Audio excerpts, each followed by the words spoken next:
Earlier this year, I reviewed the Cadillac CT4-V Blackwing, and it was one of the best cars I'd ever driven, hands down. The supercharged V8, the driving dynamics, it was fantastic. But alongside the CT4-V Blackwing is this, the CT4-V Blackwing, and doesn't have the supercharged V8 or the super loud exhaust or as much power. But somehow, I feel like I like this one a little bit more, but let me explain why.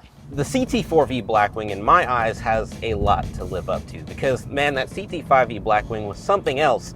That car has the powertrain of the previous gen Z06 in a sedan that you can actually take your kids to school in and roll your own gears while doing so. And there isn't another car out there with that same formula. Manual transmission, supercharged V8 with super car levels of horsepower, and ride quality that actually permits dailyable use. It's truly one of a kind. Now enter the CT4-V Blackwing. This is essentially a reincarnation of the ATS-V sedan from 2016, which also uses the LF4 twin-turbo V6, this time making a wee bit more power. Now some people are going to be like, oh, but it doesn't have the V8, it's not a real Blackwing. Just hold on, wait a minute, and listen to this.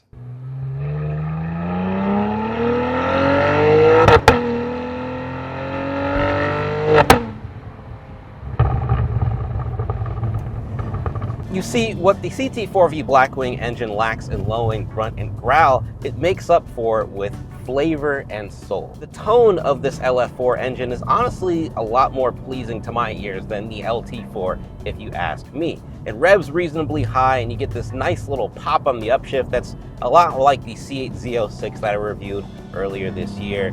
And the only thing I'd really change with this car is maybe get a performance exhaust with slightly smaller mufflers so I can really let that LF4 scream. But other than that, I've really got no complaints with this V6. For what you're paying, it's freaking great. Now this is where I may lose some of you. You see, you can option Baby Blackwing here in either a 6-speed manual, which is a great transmission, or a 10-speed automatic. This car has the 10-speed automatic. Now wait, don't click off just yet. Even I was not that big of a fan of the automatic when I had the previous gen CT4-V Blackwing, but here, I think it's actually pretty good. When you're in a performance car, you want to enjoy the feeling of changing gears whether you're in a manual or not. And honestly, I don't mind the 10-speed automatic here. Is it my favorite automatic? No, not really. I think the 8-speed autos used in the newer European performance cars are quite noticeably quicker to shift and a bit more engaging, but what makes me feel like this 10-speed auto is good is the fact that I don't really think about it. I don't drive this thing hard and then think to myself, man, if only the transmission were just a little bit better. It's not dual clutch quick, but it's quick enough. And my daily commute involves a lot of traffic on hilly roads and places with inclines, so driving a manual car every single day is honestly a non-starter for me anyway, especially when you have an automatic that's this solid.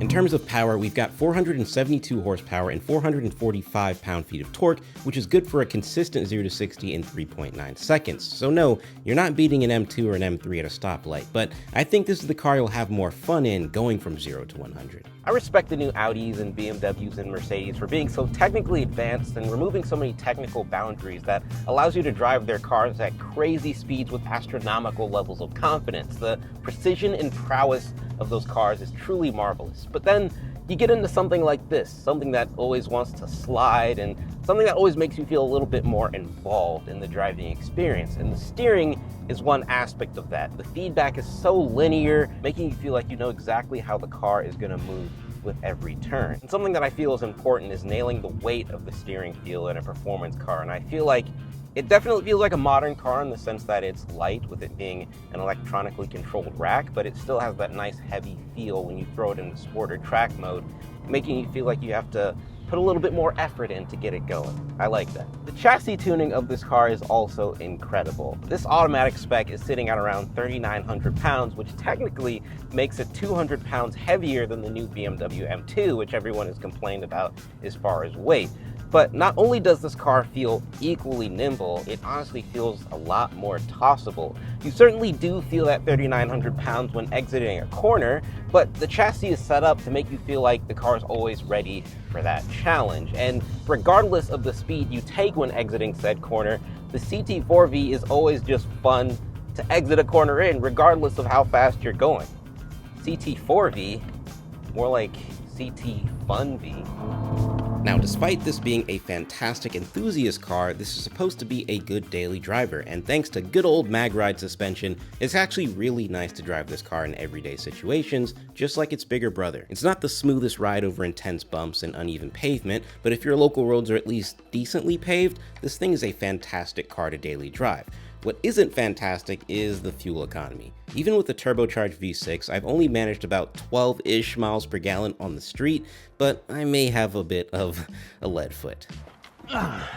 So, the interior of the CT4-V Blackwing has a little bit of first-generation BMW M2 syndrome, where you're not necessarily getting the most luxurious interior experience, but you firstly have to consider that this is a GM product, and GM products have frankly never been known for having super luxurious interiors that at least compete with their European counterparts from Audi, Porsche, Mercedes, BMW, etc.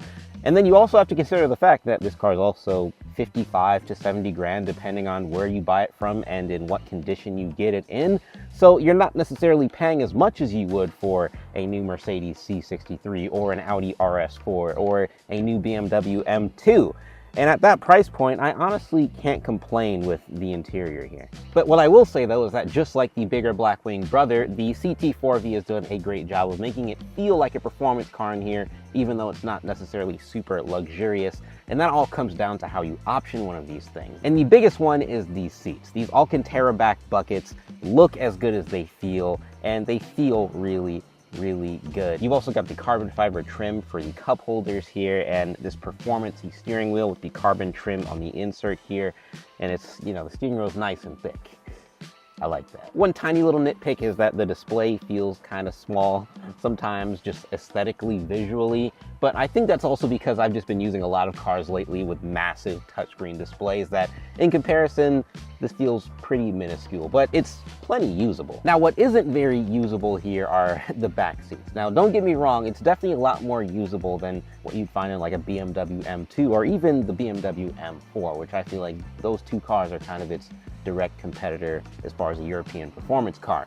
But it's definitely not as roomy as the CT5-V Blackwing, and I feel like if you're someone who constantly needs to transport large adults on a regular basis, this might not be the car for you if you want to maintain your relationship with said adults. But you got solid AKG speakers, a heads-up display, a wireless charger, a solid backup camera, really everything I would need to comfortably daily drive this thing. So not only does it do the sporty, fun stuff very well, but it does the luxury and technology stuff pretty well too. I'm not walking away with this review with too many negatives, quite frankly. I love the way it looks, I absolutely love the way it drives, and it's got everything tech-wise I could ask for given its sub $70,000 starting price point.